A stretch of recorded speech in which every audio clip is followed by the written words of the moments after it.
Então, agora oficialmente, boa noite. Vamos dar início aí a mais um encontro do nosso grupo.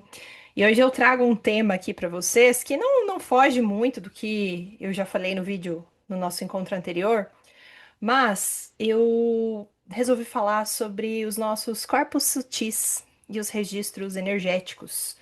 Por quê? Porque o fato de estarmos aqui encarnados traz a sensação de que nós estamos apenas nesse corpo físico. Mas não é só isso, né? Nós somos seres multidimensionais. Então, ao nosso redor, dentro de nós, tudo é energia. Então, existem também em nós camadas energéticas que compõem a totalidade do nosso ser.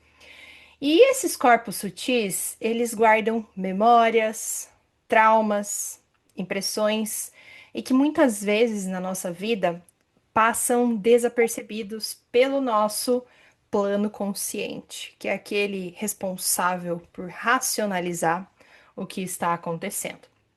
Então, os principais corpos sutis que nós temos, né? Nós temos 7 corpos.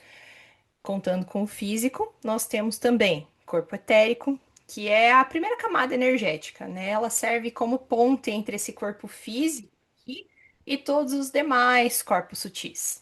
Dentro desse corpo etérico é onde ficam os registros das dores, das doenças, das lesões, até mesmo antes delas se manifestarem no nosso corpo físico. Então, nesse corpo etérico é onde estão essas informações.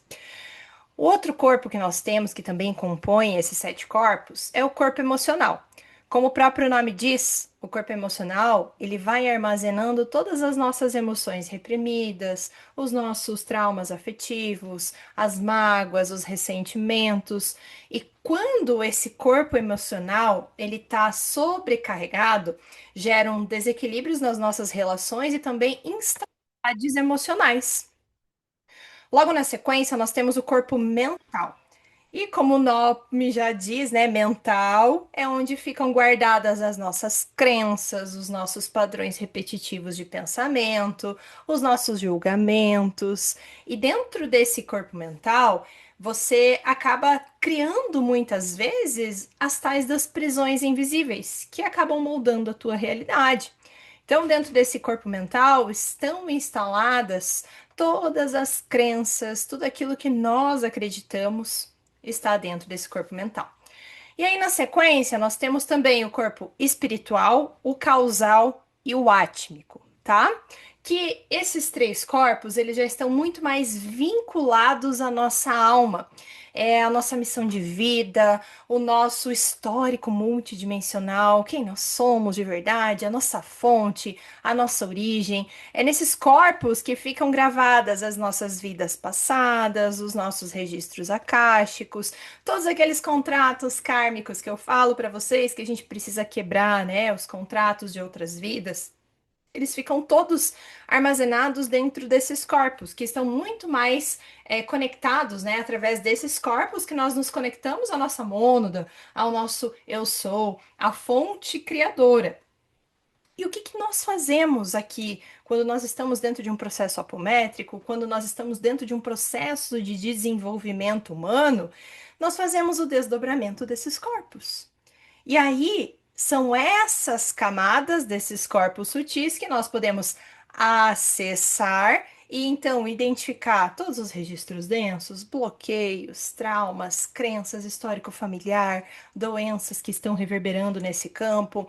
É através desses corpos também que ficam muitas vezes armazenados implantes, formas pensamentos, cordões energéticos. Tudo está dentro desses corpos.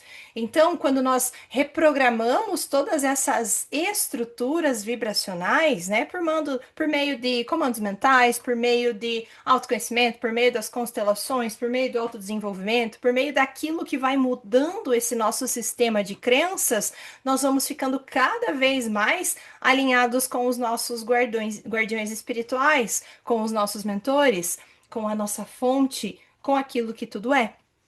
E cada um desses corpos, ele vai vibrando numa frequência. Então, quando nós temos distorção em um desses corpos, vai desequilibrando todos os demais.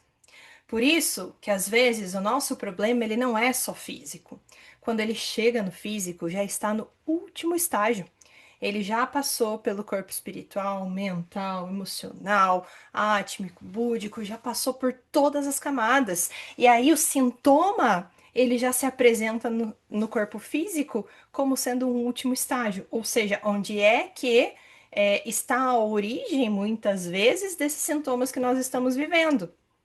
E como, né, todos nós, o tempo todo, estamos em constantes trocas energéticas com todo esse ambiente, com todas as pessoas, com tudo que está ao nosso redor, com tudo que é energia, a gente acaba também atraindo o que está ressoando com esses desequilíbrios desses corpos.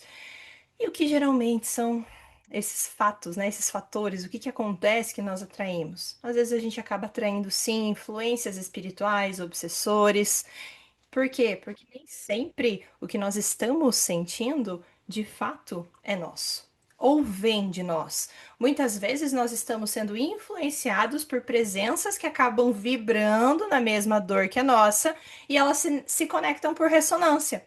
Então, o quanto que é importante a gente ir limpando, trabalhando, alinhando todos esses processos para que isso melhore a nossa vibração. A partir do momento que melhora a nossa vibração, eu também começo a atrair coisas muito mais condizentes com esse meu estado vibracional. E o que são muitas vezes essas influências? O que está influenciando esse nosso campo energético?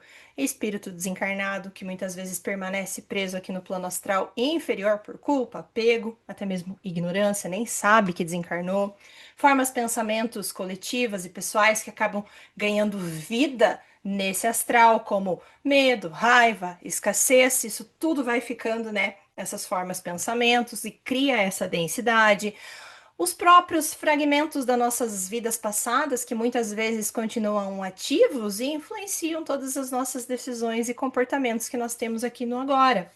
E claro, ainda vamos ter toda a influência do campo sistêmico, todos os traumas familiares, todas as vivências desequilibradas, mortes, dores do sistema, abusos, padrões de repetição. Isso tudo vai atuando de forma energética e vai densificando o nosso campo e permitindo, né, muitas vezes, através das nossas vulnerabilidades, que essas conexões com essas entidades e essas influências espirituais sejam feitas. Então, quando nós mantemos emoções densas por muito tempo no nosso campo energético, culpa, raiva, tristeza, medo, insegurança, nós criamos um campo extremamente propício para essa sintonia com esses espíritos que vão vibrando nessa mesma frequência. Então, como que todo o nosso trabalho está atuando? Como que tanto a parte sistêmica, a parte apométrica, as partes acásticas estão atuando nesse processo? A gente vai fazendo essa identificação e esse diálogo, muitas vezes, com essas consciências desencarnadas. Por quê? Porque a técnica vai permitindo que o terapeuta vá fazendo todos esses encaminhamentos, obviamente, com apoio espiritual, compreendendo, né, as intenções desses espíritos e promovendo essa reconciliação ou até mesmo encaminhamento. Só que o que que vai fazer com que eu não me aproxime mais desses processos? A minha frequência energética, o meu processo de cura. E aí nós vamos cortando esses laços energéticos negativos, desfazendo esses contratos espirituais, pactos de dor, promessas que são muitas vezes inconscientes, e fazemos todo esse encaminhamento, né, e acolhimento, muitas vezes, de forma amorosa. Porque não se trata da gente ficar combatendo o mal. Nós não estamos aqui para isso, mas de iluminar aquilo que é necessário. Então, muitas vezes, os obsessores, os nossos familiares, que podem ser obsessores encarnados também, eles estão em dor e estão ligados a nós por processos também de dor que nós continuamos acumulando. Então, é a nossa autorresponsabilidade em se curar. Quando eu me curo, eu vou curando todas as ressonâncias que me conectam nesses campos de dor. Então, sem esses processos de cura do aqui, do agora, sem essas limpezas, sem a liberação desses processos ancestrais que nós carregamos, o que que pode acontecer? Retornar ao ponto zero e mais uma vez abrir todos os conteúdos de culpa, de raiva, de tristeza, de repetição de padrão e por aí vai. Então é de suma importância que todos nós, independente desse grupo aqui, mas que possamos trabalhar todos esses processos de forma alinhada, integrada. Por quê? Porque quando nós vamos limpando esses processos de alma, nós vamos curando todos esses processos ancestrais e vamos ficando ainda mais alinhados com a nossa verdade, enriquecendo essa conexão com o nosso eu superior e nos conectando também ao nosso verdadeiro propósito evolutivo. Então, é de suma importância que a gente cure as dores do aqui e do agora, claro, para não abrir os conteúdos do passado, mas que também nós possamos olhar para essas vivências do nosso passado e curar, porque tem memórias que são muito, mas muito distantes desse aqui e desse agora.